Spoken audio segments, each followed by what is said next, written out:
മുഹമ്മദ് നബി സല്ലല്ലാഹു അലൈഹി വസല്ലമ ബറക്കത്തിന് വേണ്ടി അവിടുത്തെ ഷറഫാക്കപ്പെട്ട തലയിൽ നിന്ന് മുടി വിതരണം ചെയ്തു. മുടി കളഞ്ഞ് ഹജ്ജത്തുൽ വദായിൽ മുടി കളഞ്ഞ് ആ മുടി ബറക്കത്തിന് വേണ്ടി വിതരണം ചെയ്തു.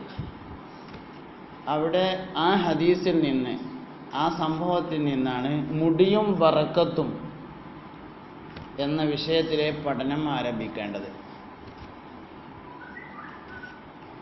മുടിയുമായി ബന്ധപ്പെട്ട രോഗങ്ങൾ പഠനം നടത്തുമ്പോൾ ധാരാളം ഹദീസുകൾ അതിലേക്ക് കടന്നു വരും. അതിലെ ഒന്നാമത്തെ ഹദീസ് തിബ്ബുൻ നബവി പഠനത്തിലെ 52-ാമത്തെ ഹദീസ്. ഖാല റസൂലുള്ളാഹി സ്വല്ലല്ലാഹു അലൈഹി വസല്ലം കുലു സൈത വദ്ഹിനു ബിഹി ഫഇന്നഹു മിൻ ഷജറത്തിൻ മുബാറക. നിങ്ങൾ സെയ്ത്ത് ഭക്ഷിക്കുകയും അതുകൊണ്ട് എണ്ണ തേക്കുകയും ചെയ്യുക. ഫഇന്നഹു മിൻ ഷജറത്തിൻ മുബാറക, അത് ബറക്കത്താക്കപ്പെട്ട ഒരു മരത്തിൽ നിന്നുള്ളതാകുന്നു. അപ്പോൾ ഈ ഹദീസിൽ ഒരുപാട് കാര്യങ്ങൾ വരുന്നുണ്ട്. സെയ്ത്ത് തിന്നുക എന്ന് പറഞ്ഞാൽ സെയ്ത്ത് എണ്ണ ഭക്ഷിക്കുക എന്നും പറയാം, സെയ്ത്തിൻ്റെ കായ, സെയ്ത്തൂൻ കായ ഭക്ഷിക്കുക എന്ന് നോക്കാം. വദ്ഹിനൂബി എന്ന് പറഞ്ഞാൽ പിന്നെ കായ അരച്ച് തേക്കുക എന്നല്ല, അത് സെയ്ത്തെണ്ണ തേക്കുക തന്നെയാണ്. ഫഇന്നഹു മിൻ ഷജറത്തിൻ മുബാറക, അത് ബറക്കത്താക്കപ്പെട്ട ഒരു മരത്തിൽ നിന്നുള്ളതാകുന്നു. അപ്പോൾ ബറക്കത്താക്കപ്പെട്ട മരം ബറക്കത്താക്കപ്പെട്ട ഭാഗത്തേക്ക്, അതാണ് തലയിലേക്ക്. മനുഷ്യശരീരത്തിൽ ഏറ്റവും ബറക്കത്തുണ്ടാവേണ്ട ഒരു ഭാഗം തലയാണ്. ഏറ്റവും ബറക്കത്തുണ്ടാവേണ്ട ഒരു ഭാഗം തലയാണ്. വദ്ഹിനൂ ബിഹി, ഫിഖിൻ്റെ ഗ്രന്ഥങ്ങളിലൊക്കെ റിബ്ബൻ എണ്ണ തേക്കണം എന്ന് പറഞ്ഞിട്ടുണ്ട്. റിബ് എന്ന് പറഞ്ഞതിന് ഒന്നരാടെന്ന് നമ്മൾ അർത്ഥം വെക്കലുണ്ട്, അത് ശരി തന്നെയാണ്. പക്ഷേ അതിൻ്റെ ഏറ്റവും ഫിറ്റായ അർത്ഥം ഇടക്കിടക്ക് എന്നാണ്. ഇടക്കിടക്ക് എണ്ണ തേക്കുക, ശീലമനുസരിച്ചുകൊണ്ടുള്ള എണ്ണ തേക്ക്. ദിവസം തേക്കുന്നവർക്ക് അങ്ങനെ തേക്കാം. ഒന്നരാടാണെങ്കിൽ അങ്ങനെ, 2 ദിവസം കൂടുമ്പോഴാണെങ്കിൽ അങ്ങനെ. തീരെ എണ്ണ തേക്കാത്തത് മഹത്വമായി പറയും ചിലവർ. നമ്മളെണ്ണ തേക്കലില്ല, അത് വലിയ മഹത്വമൊന്നുമല്ല. മുഹമ്മദ് നബി സല്ലല്ലാഹു അലൈഹി വസല്ലം എണ്ണ തേച്ചിട്ടുള്ളത് കൊണ്ട് എണ്ണ തേക്കലാണ് മഹത്വം, എണ്ണ തേക്കാതിരിക്കലല്ല മഹത്വം. അതുകൊണ്ട് എണ്ണ തേക്കലാണ് മഹത്വം. സാധാരണ എപ്പോഴും തേക്കുന്ന ആളൊന്നുമല്ല, പക്ഷേ ഇന്ന് തേച്ചിട്ടുണ്ട്. അത് അവിചാരിതമായി വന്നതാണ്, ഇത് വരേണ്ടി വരുന്നുള്ള ഓർമ്മയിൽ വന്ന ഒന്നല്ല. വെള്ളിയാഴ്ച രാവിലെ ഞാൻ എണ്ണ തേക്കും, അതിന് ഒഴിവിട്ടലുള്ളൂ എന്നുള്ളതാണ് സംഗതി. അത് പോരാ. എണ്ണ തേക്കുക എന്ന് പറഞ്ഞാൽ തലയിൽ മാത്രമല്ല കേട്ടോ, എണ്ണ തേപ്പ് ശരീരം മൊത്തത്തിലാണ് എണ്ണ തേക്കുന്നത്. നിങ്ങൾ എണ്ണ തേക്കുക എന്ന് പറഞ്ഞതുകൊണ്ട് വദ്ഹിനൂ ബിഹി ഫഇന്നഹു മിൻ ഷജറത്തിൻ മുബാറക എന്ന് പറഞ്ഞാൽ തലയിൽ മാത്രം തേക്കാനൊന്നല്ല, ശരീരം മൊത്തം തേക്കാൻ തന്നെയാണ്. എണ്ണ തേക്കൽ ശരീരം മൊത്തമാണ്. എണ്ണ ആദ്യം തേക്കണം. വെളിച്ചെണ്ണയാണ് ഇപ്പം നമുക്ക് കിട്ടണതിൽ. സൈത്യം നമുക്കിപ്പോൾ അങ്ങനെ മേത്താതെ തേക്കാനൊന്നും കിട്ടൂലല്ലോ. വല്ലപ്പോഴും ഗൾഫിൽ നിന്ന് കൊടുന്ന ഒരു അരക്കുപ്പി ദേശം, അതിപ്പോൾ മേത്തക്കൂടിയും തേക്കാൻ നിന്നാൽ പോരോട്ടം തേക്കാൻ തന്നെ തികയില്ല. അപ്പം അത് കുറച്ചൊക്കെ പെരുമാറാനേ പറ്റുള്ളൂ. എപ്പോഴും തേക്കാൻ അപ്പം നമുക്ക് കിട്ടുന്നത് വെളിച്ചെണ്ണയാണ്. അപ്പം എണ്ണ തേക്കുക എന്ന് നമ്മളിവിടെ പറയുമ്പോൾ എണ്ണ തേക്കുന്നതിൽ വെളിച്ചെണ്ണയാണ് ഒന്നാം സ്ഥാനത്ത്. നല്ലെണ്ണ ചില രോഗങ്ങളിൽ ഉപയോഗിക്കാം. ചില രോഗങ്ങൾക്ക് മരുന്ന് പറയുമ്പോൾ നല്ലെണ്ണ പറയുന്നുണ്ട്, അവിടെ നല്ലെണ്ണ. അല്ലാതെ എവിടെ എണ്ണ എന്ന് പറഞ്ഞാലും വെളിച്ചെണ്ണയാണ്, ശുദ്ധമായ വെളിച്ചെണ്ണ. അല്പം ഒരു കൈ, ഇടത്തെ കയ്യിൽ അല്പം എടുക്കുക, വലത്തെ കൈയിൻ്റെ ചൂണ്ടുവിരലുകൊണ്ട് ലേശാക്കിയിട്ട് ആദ്യം മൂക്കിൻ്റെ ഓട്ടയിലാണ് തേക്കുക, അല്ലെങ്കിൽ ചെറിയ വിരലുകൊണ്ട്. പിന്നെ ആ വിരലല്ലാത്ത വേറൊരു വിരലുകൊണ്ട് എടുത്തിട്ട് കണ്ണിൻ്റെ തടത്തിൽ തേക്കണം. പിന്നെ തലയിൽ തേക്കുക, പിന്നെ ശരീരമാസകലം തേക്കുക, കൈയിൻ്റെയും കാലിൻ്റെയും അടിയിൽ വരെ തേക്കണം. കാലിൻ്റെ അടിയിൽ എണ്ണ തേക്കുക എന്ന് പറഞ്ഞാൽ നല്ല സ്വഭാവമാണ്. കാലിൻ്റെ അടിയിൽ എണ്ണ തേക്കണം, മേലല്ല. കാലിൻ്റെ അടിയിൽ ശരിക്കും എണ്ണ തേക്കേണ്ട സ്ഥലമാണ്. ശരീരത്തിലെ എല്ലാ പ്രധാനപ്പെട്ട അവയവങ്ങളും സന്ധിക്കുന്ന സ്ഥലമാണ് കൈയിൻ്റെ അടിയിലും കാലിൻ്റെ അടിയിലും. അതുകൊണ്ട് കൈയിൻ്റെ അടിയിലും കാലിൻ്റെ അടിയിലും എണ്ണ തേക്കണം. ത്വബീബുമാർ പ്രത്യേകിച്ചും കൈയിൻ്റെ അടിയിലും കാലിൻ്റെ അടിയിലും എണ്ണ തേക്കണം. കൈയിൻ്റെ അടിയിലും കാലിൻ്റെ അടിയിലും തേക്കാൻ ഏറ്റവും നല്ല എണ്ണ ബദാമിൻ്റെ എണ്ണയാണ്. വില ലേശം കൂടുന്നു അത്ര, കുറച്ച് വില കൂടും. ബദാം ഓയിൽ അതാണ് കൈയിൻ്റെ അടിയിലും നല്ല മാർദ്ദവും മിനുസവും. പിന്നെ നാടിയൊക്കെ പിടിച്ചു നോക്കണമെങ്കിൽ കൈ ഒരള്ളതായാൽ പറ്റില്ല, കയ്യിന് മിനുസം. തൊബീബുമാരുടെ കയ്യിന് നല്ല മയം വേണം, അതിന് ബദാം ഓയിലാണ് ഏറ്റവും നല്ലത്. അപ്പോൾ കയ്യിലും കാലിലും തലയിലും ശരീരത്തിലെ എല്ലായിടത്തും എണ്ണ തേക്കണം. അങ്ങനെ തേച്ച് കുളിക്കണം. ആരോഗ്യമുള്ള മനുഷ്യൻ ദിവസത്തിൽ 2 പ്രാവശ്യം എണ്ണ തേച്ച് കുളിക്കുന്നു. 2 പ്രാവശ്യം എണ്ണ തേക്കുക, 2 പ്രാവശ്യം കുളിക്കുക, 2 പ്രാവശ്യം നന്നായി മലശോധന ഉണ്ടാകുക. അത് ആരോഗ്യത്തിൻ്റെ വലിയൊരു രഹസ്യമാണ്. ഓന് രോഗം ഉണ്ടാവില്ല. 2 പ്രാവശ്യം എണ്ണ തേച്ച് എണ്ണ തേക്കുക, അരമണിക്കൂർ കഴിഞ്ഞിട്ട് കുളിക്കുക, 2 പ്രാവശ്യം നന്നായിട്ട് മലശോധന ഉണ്ടാകുക. ദിവസത്തിൽ 1 പ്രാവശ്യം നന്നായി ഭക്ഷണം കഴിക്കുക, ബാക്കി അല്പാൽപം ഭക്ഷണം കൊണ്ട് അഡ്ജസ്റ്റ് ചെയ്യുക. നന്നായി കഴിക്കുന്ന ഭക്ഷണം നാസ്തയായിരിക്കുക. ശുദ്ധവായു ലഭിക്കുന്ന സ്ഥലത്ത് താമസിക്കുക. ഇഷ്ടം പോലെ ശുദ്ധവായു എടുക്കുക. ആളുകളോട് നന്നായി പെരുമാറുക. വിനയം അതിലേറ്റവും പ്രധാനം. ഇതൊക്കെ ആരോഗ്യത്തിൻ്റെ രഹസ്യം തന്നെയാണ്. ഈമാനിനോട് ബന്ധപ്പെടുത്തി തിബ്ബുൻ നബവി കിതാബുകളിൽ ആരോഗ്യത്തെ ചർച്ച ചെയ്തിട്ടുണ്ട്. ഇബ്നുൽ ഖയ്യിമിൻ്റെ അത്തിബുൻ നബവിയിൽ, ഹാഫിദു ദഹബിയുടെ അത്തിബുൻ നബവിയിലും ആരോഗ്യവും വിശ്വാസവും ഒരുമിച്ചാണ് ചർച്ചാ വിഷയമാക്കിയത്. അപ്പോൾ നമ്മളിപ്പോൾ ഇന്ന് ഓതാൻ പോകുന്ന ഈ ഹാഫിദു ദഹബിയുടെ തിബ്ബുൻ നബവിൻ്റെ 1-ാം ഭാഗത്ത് തന്നെ പിന്നെ ആരോഗ്യത്തെയും ഈമാനിനെയും തമ്മിലുള്ള അതിൻ്റെ കണക്ഷൻ പറഞ്ഞിട്ടുണ്ട്.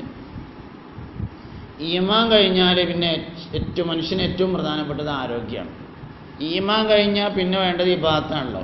ഇബാദത്തിന് ആരോഗ്യമാണ്.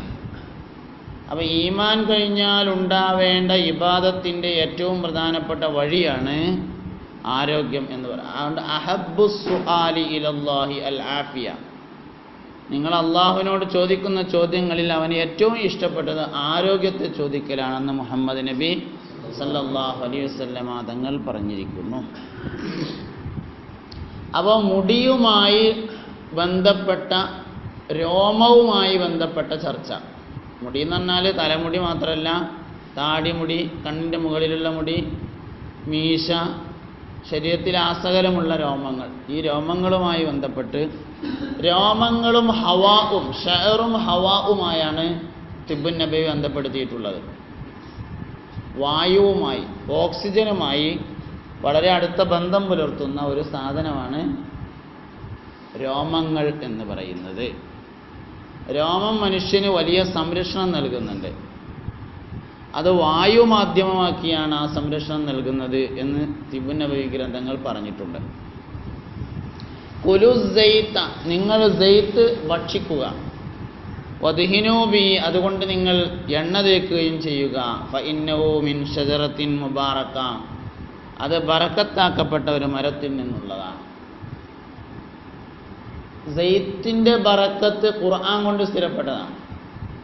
മിൻ ഷജറത്തിൻ സൈത്തൂനത്തിൻ മുബാറക്കത്തിൻ ലാ ശർഖിയ്യത്തിൻ വലാ ഗർബിയ്യ യകാദു സൈത്തുഹാ യുളീഉ വലൗ ലം തംസസ്ഹു നാറുൻ നൂറുൻ അലാ നൂർ. നൂറാനിയത്തിൻ്റെ മേൽ നൂറാനിയത്ത് എന്ന തരത്തിൽ സൈത്തിനെ പരിചയം. എല്ലാത്തിലും നൂറാനിയത്തുണ്ട്, നൂറാനിയത്ത് എല്ലാത്തിലുണ്ട്. നൂറാനിയത്തിൻ്റെ ഇരട്ടി അതാണ് സൈത്തിലുള്ളത്.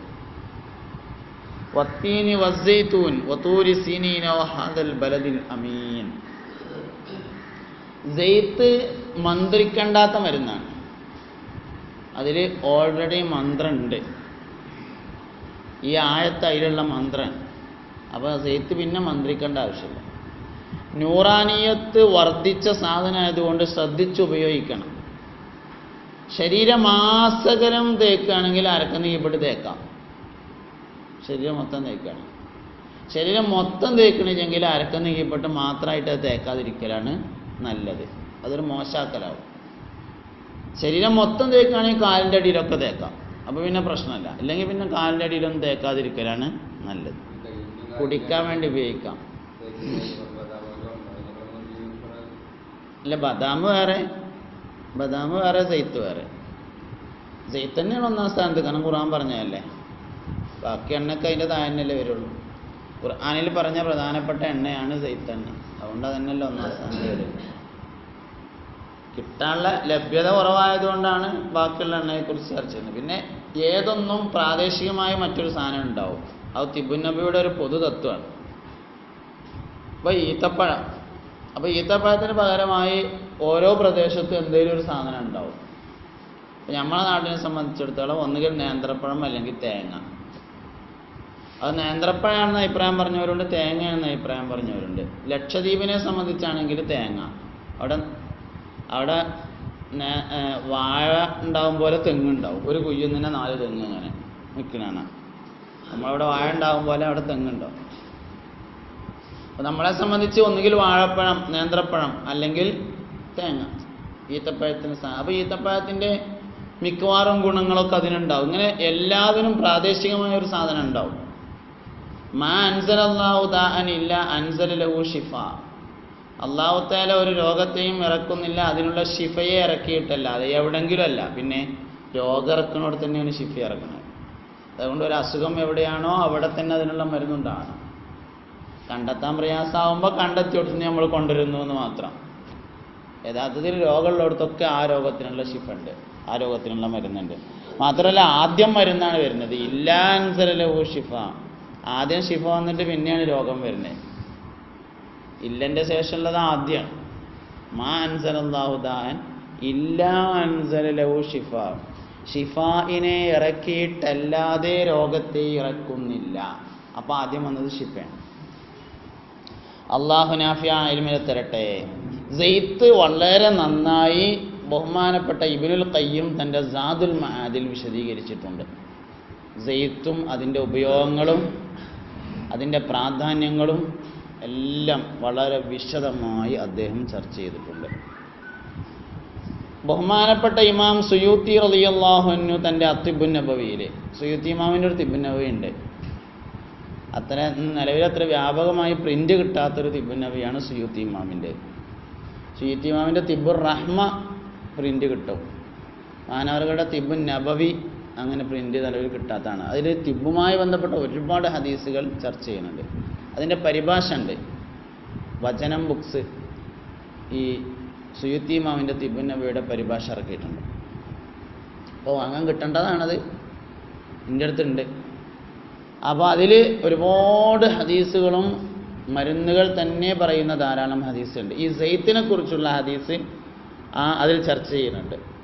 നിങ്ങൾ എണ്ണ തേക്കുക, നിങ്ങൾ എണ്ണ ഭക്ഷിക്കുക, അത് തേക്കുകയും ചെയ്യുക എന്ന ഹദീസ്. അല്ലാഹു നാഫിയ ഇൽമിനെ തരട്ടെ.